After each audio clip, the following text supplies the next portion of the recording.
네, 오늘로 예정이 됐었던 이명박 전 대통령의 영장실질심사가 무산됐습니다. 네, 법원은 오늘 이 전 대통령에 대한 신문 기일과 방식을 결정하기로 했는데요. 이 전 대통령의 구속 여부, 언제 어떻게 결정될지 자세한 내용 짚어보겠습니다. 이종훈 정치평론가, 양지열 변호사와 함께합니다. 네, 안녕하십니까? 안녕하세요. 안녕하세요. 자, 이 전 대통령의 영장심사 예정대로라면 10시 30분에 오늘 열려야 되는데요. 이게 연기가 됐습니다. 자, 어제 그 영장심사를 놓고 혼선이 많이 오갔었어요. 법원에 냈었던 답변이 달랐고 또 검찰에 냈었던 답변이 변호인의 답변이 달랐기 때문에 혼선이 있었던 거죠. 네, 그렇습니다. 그러니까 일단 이명박 전 대통령은 뭐 출석하지 않겠다라고 이제 밝힌 거고요. 그런 상태에서 이제 변호인단 쪽에서 검찰 쪽에는 그러니까 본인도 안 나가신다고 하니 우리도 안 가겠다라고 이야기를 한 거고, 법원 쪽에는 1시간 뒤에 또 다시 또 알리기를 그러니까 원한다면 우리가 나가서 그러니까 변호인단에 참석을 하겠다라고 좀 이야기를 한 거죠. 네. 이렇게 되니까 법원 쪽에서 이게 어떻게 된 거냐, 경위 확인을 이제 하게 된 거고, 검찰 쪽에 전달한 메시지와 그러니까 법원에 전달한 메시지가 이제 다르니 그러면 이거 다시 한번 판단을 좀 내려보자. 지금 이렇게 지금 상황이 전개가 된 것 같은데, 네. 제가 보기에는 지금 변호인단 내에서 좀 손발이 좀 안 맞는 게 아닌가. 예, 예. 그런 느낌이 좀 들어요. 예. 왜 그렇게 서로 이게 얘기가 왜 달리 전달이 됐을까요? 법원에는 나간다고 그랬고 검찰에는 안 나간다고 그랬는데 네. 이게 단순한 혼선입니까?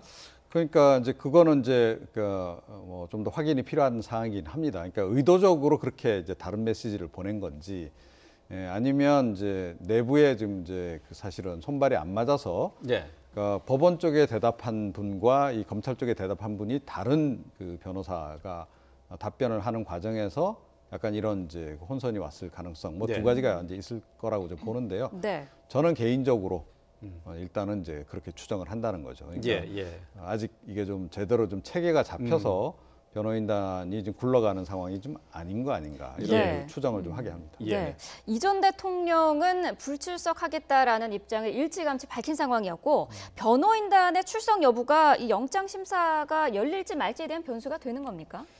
변호인단마저도 만약에 출석을 안 한다면 실질심사라고 하는 기일, 그러니까 어쨌든 법정을 열어놓고 판사가 출석하고 검사가 출석을 해서 우리 이제부터 소규모지만 영장을 발부할지를 가지고 한번 피의자에게 기회도 줍시다, 이런 날짜를 열어놓고 하는 건데 그런 법정을 열 의미가 없어지지 않습니까? 그냥 검찰이 제출한 서류를 판사가 자기 집무실에서 보고 이게 영장 해당되네, 발부해 줘야겠네, 말지를 판명하면 되는 거니까요. 그렇기 때문에 최소한 변호인이라도 나오느냐 안 나오느냐를 어떻게 보면 법원에서는 받아들일 생각을 할 수밖에 없었던 거고요.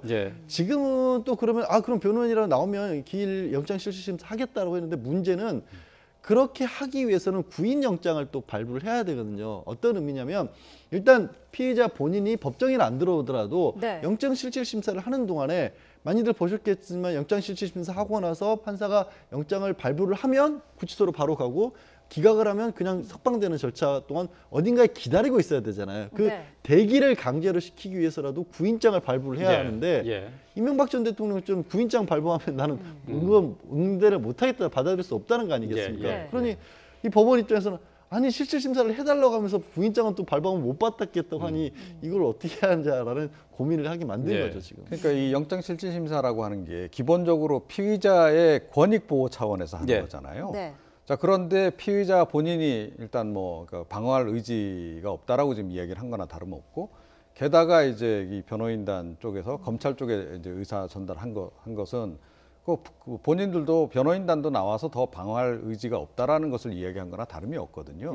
자, 그러니까 검찰 쪽으로서는 구인장 발부 큰 의미도 없는 거고, 그러니까 법원 쪽에 이렇다면 그냥 서류 심사해도 되지 않겠냐라고 의견을 전달했을 가능성이 굉장히 높지 않나. 그리고 법원 쪽에서도 피의자 쪽에서 본인도 그렇고 변호인단도 그렇고 방어할 의지가 없다는데 그러면 이제 검찰 쪽에서 제출한 이 공소장 내용 기반으로 해서 또는 이제 그 변호인단이 일단 의견서 제출했다는 거 아닙니까? 그런 거 토대로 해서 판단 내리면 되겠다라고 지금 전반적으로 이게 생각이, 그러니까 그 내부적으로 의사결정이 그렇게 좀 돌아갔을 가능성이 좀 높지 않나 이렇게 생각을 네. 합니다. 네. 네. 강제 구인장 얘기를 좀 해보죠. 지금 구속에 관련돼 있는 이제 사전 영장 심사를 받게 되면은 자동적으로 구인장이 발부가 되는 거죠.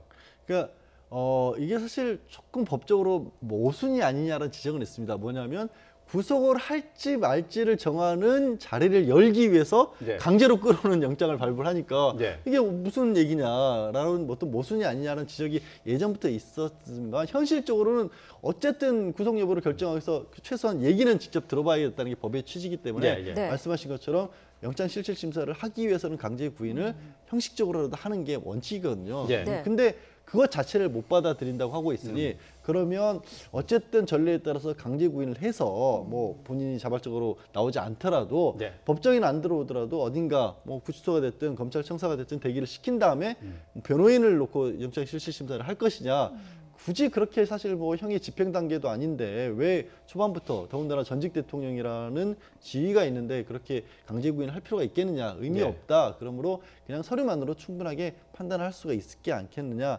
이런 걸 놓고 법원이 오늘 이제 오전에 최종 결정을 하겠다는 예. 거죠. 예. 그런데 지금 피의자 이제 이명박 전 대통령 같은 경우 이제 피의자가 나오지 않겠다 이제 불출석을 통보한 상황에서도 구인장이 발부돼야 되는 겁니까? 아니요. 그러니까 불출석을 통보를 했기 때문에 원래는 이런 경우에는 사실은 그냥 실질 심사 없이 서류 심사만 하거든요. 네. 보통 상례의 경우는. 그런데 이 경우에 조금 전에 지적한 것처럼 혼선이 빚어져서 변호인이라도 나오겠다고 하니까 변호인이 나온다는 얘기는 어쨌거나 재판이 열린다는 거고 예. 법정에는 안 들어가더라도 재판이 열리는 이상 구인을 해야 되는 게 원칙이니까요. 예. 네. 근데 지금 변호인단 얘기는 이명박 전 대통령에 대해서 구인장이 발부가 되면은 변호인은 출석하지 않겠다 이렇게 또 얘기를 했잖아요. 그러니까 이게 좀 어떻게 보면 법원 입장에서는 이 법이 가지고 있는 원칙이라는 부분을 처음부터 부인하는 쪽으로 그거를 그 기존 질서, 그 기존에 유지했던 어떤 그 법원의 체계 시스템을 그 받아들이지 않겠다고 나와버리니까 예.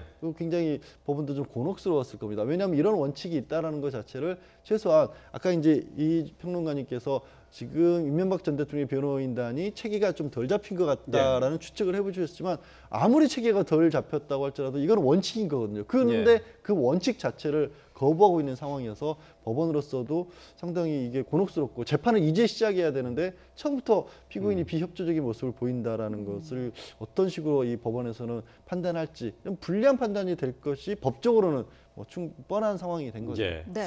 앞서서 저희가 뉴스를 통해서 전해드렸습니다만은 오늘 영장 판사 이제 박범서 부장 판사인데요. 오늘 오전 중에 이명박 전 대통령의 영장과 관련한 사전 영장 실질 심사를 어떤 방식으로 또 언제 할지를 결정한다고 했거든요. 이제 가능한 경우의 수를 좀 따져봐 주셨으면 좋겠어요. 그러니까 이명박 전 대통령은 일단 이제 출석은 안 하겠다라고 지금 얘기를 한 거기 때문에 이제 핵심은 이제 변호인단이 출석을 하느냐 마느냐 예. 이제 이것만 남게 되는 거죠. 그래서 변호인단이 지금 어제는 양쪽에 지금 다른 이제 그 의견을 이제 전달했기 때문에 오늘 이제 법원이 다시 그걸 확인을 할 것 같아요. 예. 변호인단에게 이 영장실질심사를 열면 참석을 할 생각이냐 아니냐를 다시 한번 이제 확실하게 다짐을 이제 받을 것 같고 예. 네. 그 여부에 따라서 변호인단이 참석한다면 변호인단이 이제 참석한 상태에서 영장실질심사를 이제 진행을 하는 거고요. 예. 만약에 변호인단이 우리 뭐 굳이 뭐 안 가겠습니다라고 이야기를 한다면 예. 뭐 법원 입장에서는 그러면 뭐 서류 심사로도 이제 가능하니까 서류 심사로 그냥 진행을 하는 이런 식이 될 것 같고 서류 심사로 진행을 한다 그러면 역시 이제 상호간에 이제 공방이라든가 뭐 이제 이런 그 과정들이 좀 생략이 되지 않겠습니까? 예. 네. 그래서 아마 조금 이 영장 발부를 만약에 한다면 그러니까 영장 발부를 안 하든 간에 이 결정이 조금 빨리 이루어질 가능성이 예. 좀 있다 이렇게 이제 우리가 볼 수 예. 있겠죠. 지금 저희가 화면에 띄운 그래픽 화면을 좀 다시 좀 보겠는데요. 이명박 전 대통령에 대한 영장 심사의 경우의 수로 이제 세 가지를 제시를 했습니다. 이명박 전 대통령이 강제 구인된 상태에서 신문이 진행되는 경우와 또 강제 구인되지 않은 상태에서 신문이 진행되는 경우도 생각해 볼 수 있겠고요. 그리고 변호인이 참석하지 않은 경우에는 서면 심사로 이렇게 진행이 된다. 그러니까 이 세 가지 중에 하나가 이제 오늘 결정이 되는 거죠. 예, 그렇습니다. 그런데 사실 강제 구인을 한다라는 것도 굉장히 모순된 게 이 영장에 왜 실질이란 말이 들어갔냐면 기존의 과거에는 그냥 서류만 가지고 사람의 인신을 구속을 할지 말지를 정하다 보니까 인권 침해 요소가 많다. 그러니까 기회 보장 측면에서 당사자를 꼭 판사가 직접 얼굴을 보고 검사가 결정하는 게 아니라 이 인신에 관한 체포나 구속이나 형을 선고를 내린 것은 적어도 대한민국 사법체계에서는 법원만이 가지고 있으니까 판사가 직접 이 상대방을 보고 나서 아 구속을 해야겠다 말지를 정한다는 의미에서 실질인 거거든요. 그러니까 인권 보장을 위한 건데 그런데 강제로 구인을 한다는 건 이거 인권 보장 취지가 안 맞는 거잖아요. 그렇기 때문에 이 부분에서 아마도 뭐 변호인하고 조율이 잘 돼서 변호인만이라도 오겠다고 한다면 그 변호인 참석한 상태에서 실질 심사를 하거나 아니면 그게 정말 의미가 없다 싶으면 그냥 서류 심사를 하는 걸로만 안 되지 강제 구인할 가능성은 저는 없다고 봅니다. 아, 그렇군요. 강제 구인에 대해서 어차피 그 오늘 만약에 그 영장 심사가 10시 반에 예정대로 있었더라도 강제 구인을 그 어차피 이 전 대통령은 자택에서 대기하는 쪽으로 방향이 거의 잡힌 걸로 이제 언론 보도가 나왔었는데요. 그럼에도 불구하고 이 전 대통령 측이 그 강제 구인장에 대해서는 거부하겠다, 받아들일 수 없다라고 한 부분은 왜 그런 걸까요? 그러니까 이제 사실은 이제 최종적으로 이제 자택에서 머무는 거로 결정되기 전에 그러니까 통상적으로는 이제 뭐 서울구치소랄지 아니면 이제 서울중앙지검이랄지 박근혜 전 대통령도 서울중앙지검에서 그 독립된 공간에서 대기를 하지 않았습니까? 그렇죠. 이제 그렇게 집을 떠나서 이제 제3의 장소에서 대기를 이제 해야 하는 거죠. 이제 그 과정이 이제 구인 과정이 이제 되는 거라고 이제 봐야 되는데 이명박 전 대통령은 지금 입장은 뭐냐면 집 밖으로 난 한 발짝도 못 나가. 지금 이렇게 지금 된 것 같거든요. 그런데 이거 조금 전에 말씀하신 바와 같이 법원 입장에서는 당신 억울한 거 있으면 와서 이번에 다시 한번 얘기를 하시오. 그러니까 이제 영장 청구를 했는데 검찰 쪽에서는 억울한 부분에 있으면 해명하라고 나오라고 얘기를 했는데 본인이 안 나오겠다라고 하니 그러면 이제 검찰로서도 뭐 전직 대통령에 대한 이제 예우 차원에서도 그렇고 그러면 집에 머무시는 거로 다만 그 시간 동안 다른 곳에 가시지는 이제 않도록 이제 이런 차원 정도에서 이제 양해를 이제 한 거죠. 그래서 이제 구인장을 이제 철회를 이제 한 건데, 그러니까 이런 추정은 해볼 수는 있을 것 같아요. 그러니까 변호인단이 검찰 쪽에 하고 이제 이 법원 쪽에다 다른 이제 의견서를 제출하는 것은 결국은 이 검찰의 구인장을 철회시키기 위해서 약간 꼼수를 쓴 거 아니냐 이런 추정을 해볼 수는 있을 것 같긴 해요. 그런데 그러니까 그것조차도 사실은 이제 합리적이지는 않은 것은 그러니까 조금 전에 말씀드린 바와 같이 영장실질심사는 어찌됐건 기회를 주는 건데 피의자에게 그걸 이제 스스로 이제 거부를 하면서 굳이 이렇게까지 할 필요가 있었는가 그런 부분은 의문은 남죠. 그런데 이명박 전 대통령은 일단 그거였던 것 같아요. 그러니까 내가 어딘가에 끌려가서 대기하고 그런 건 좀 싫다. 그런 의사를 변호인단에게 전달한 게 아닐까 추정은 해봅니다. 가능성이 그렇게 높지는 않지만 이런 생각도 해볼 수는 있습니다. 뭐냐면 영장 실질 심사를 받아서 강제 구인, 뭐 강제로 끌고 오는 건 아니지만 어쨌든 이 제3장소에서 기다리고 있다가 영장이 발부가 되면 아시다시피 그냥 그 자리에서 바로 구치소로 갑니다. 결론이 나는 순간. 그런데 자택에 있었을 경우에 영장 그냥 서류만 심사를 해서 영장을 발부를 하면 영장에는 두 가지를 적습니다. 크게 어느 구치소에 인치를 할지 하고 언제까지 구속영장을 집행하라고 유효기간을 줍니다. 그러니까 바로 가는 게 아니라 이게 집행할 때까지 며칠이라도 여유가 생길 수가 있는 겁니다. 그러니까 구속이 된다는 건 알지만 구속 결정이 나오고 난 뒤에 집에서 머무르면서 뭐 심적으로 다른 걸로 준비를 좀 한 다음에 제발로 구치소에 갈 수 있는 어느 정도의 여유가 생기는데 그래서 이거를 노렸으리라고까지 생각 안 하지만 그럴 가능성은 있습니다. 이명박 전 대통령이 이제 영장 심사에 불출석하겠다라고 정해졌기 때문에 그래서 이제 구속 가능성을 높게 보는 분들이 많은 것 같은데요. 자, 일단은 지금 영장 발부 가능성에 대해서 좀 더 살펴보도록 하죠. 이제 검찰에서 지적하고 있는 것들의 이제 구속 사유에 먼저 꼽고 있는 게 이제 사안의 중대성을 얘기하고 있지 않습니까? 네, 그렇습니다. 근데 이제 검찰에서 이번에 구속영장을 청구를 하면서 이게 주된 사유로 쓴 게 207페이지인데 그 중에 이른바 범죄 일람표죠. 그냥 표로 개별 사안 하나하나가 이거는 몇 날 며칠 몇 시에 어떤 범죄를 했습니다라고 적은 게 그 표만 100페이지가 넘는다는 거 아니겠습니까? 그러면 이건 어마어마한 정도의 사건들인데 게다가 그거 하나하나가 우리가 뭐 쉽게 생각해 볼 수 있는 게 삼성으로부터 65억 원 가량을 지원을 받았다라는 부분, 뭐 기업들로부터 2억 원, 뭐 국정원의 특수활동비로 총 17억 5천만 원을 가져갔다.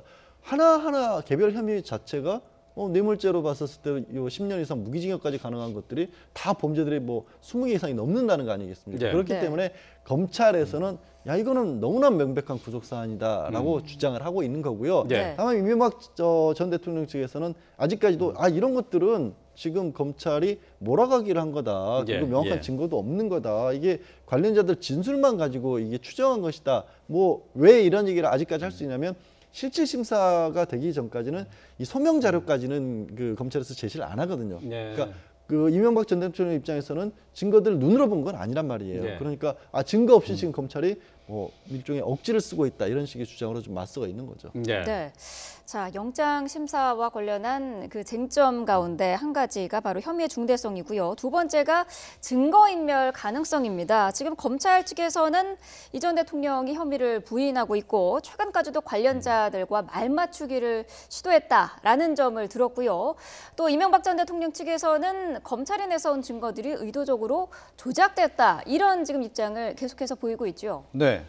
그리고 이제 결정적으로는 이제 지난번 검찰 이제 소환 조사 과정에서 그러니까 측근들이 다 지금 자백한 내용을 다 부인하지 않았습니까? 예, 예. 그러면서 측근들이 본인들이 살기 위해서 지금 이렇게 거짓말을 하고 있는 거다라고 지금 이야기를 했다는 거죠. 네.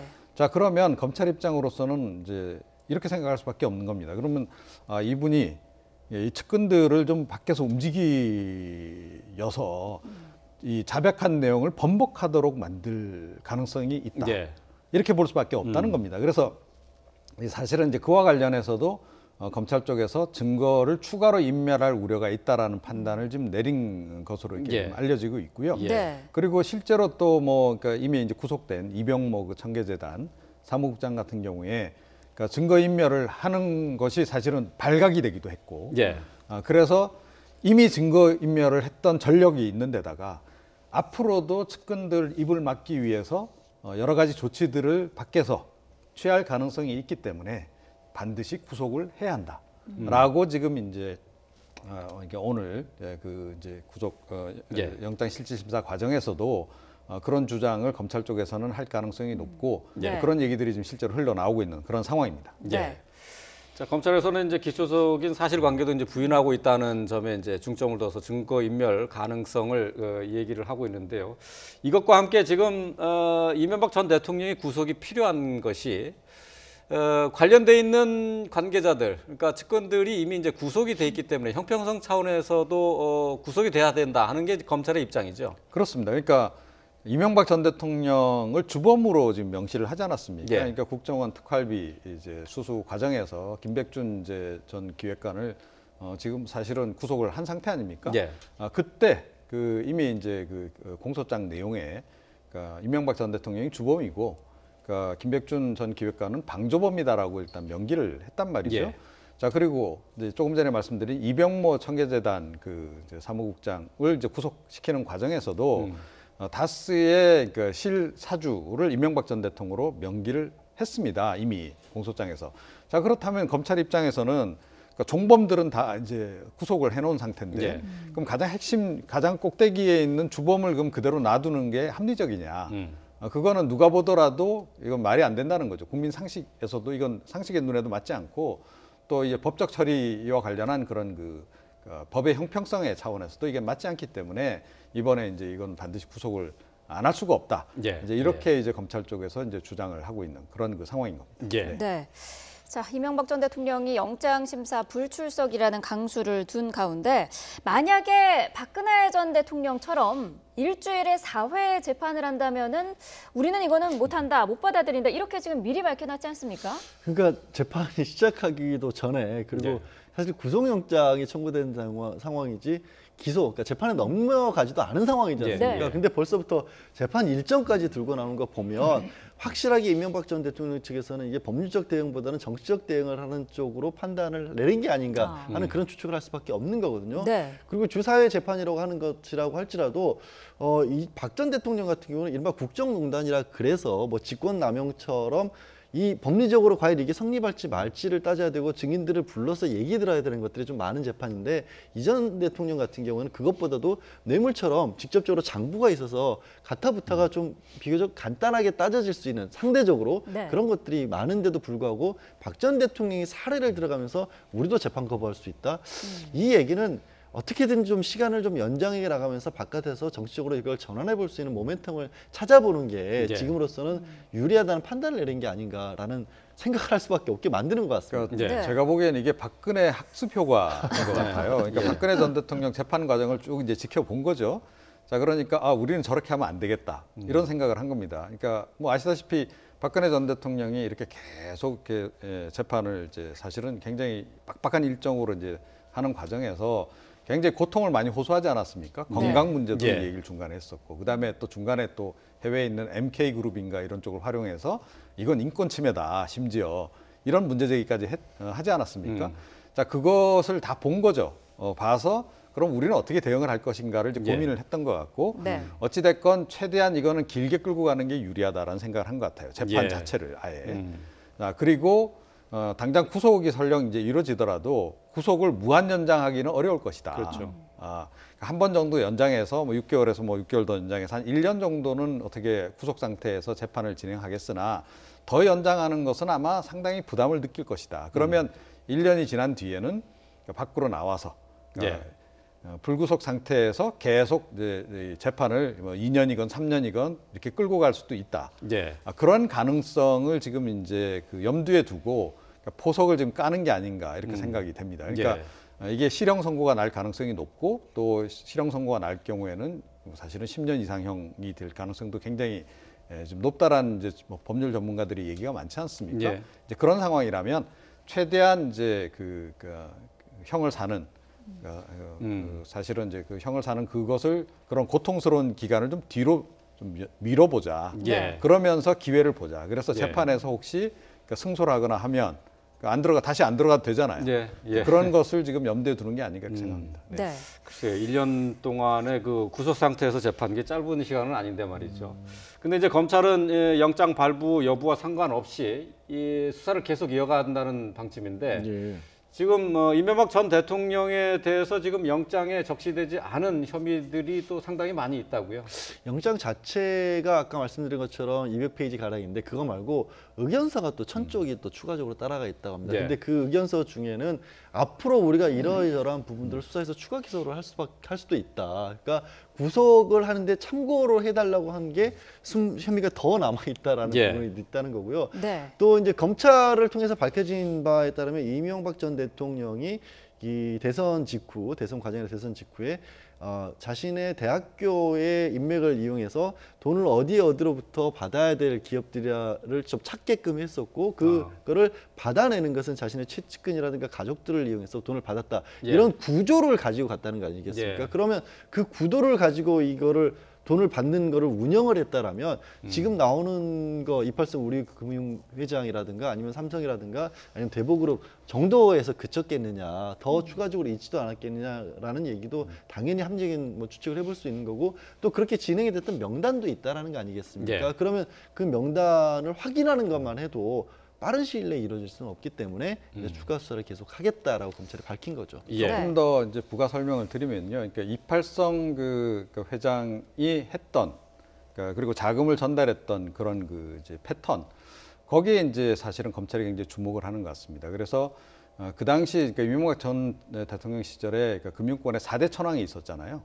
그러니까 강만수 이제 그 산업은행 그 회장도 있었지만 예. 김승유 이제 하나금융지주 회장이라든가 또 그 어윤대 또 KB뱅크 이제 그 회장이라든가 이분들이 또 이제 이팔성 회장과 다 더불어서 고려대 동문이거든요. 예. 네. 이명박 전 대통령의 또 뭐 김백준 전 그 기획관하고도 다 이제 친분이 있는 사이고 자 그래서 그러니까 이 이팔성 회장이 결국 성동조선에서 돈을 받아서 이걸 이제 전달하는 거 아닙니까? 예. 그리고 이제 본인이 이제 관할하고 있는 은행을 활용해서 거기 이제 그 금융 지원을 해주고 성동조선에 뭐 이런 식으로 이제 맞바꿔치기 이런 식으로 이제 했는데 이런 구조가 다른 사람들에게서도 똑같이 있었을 가능성이 있지 않나라고 좀 보는 것 같아요. 그래서 예.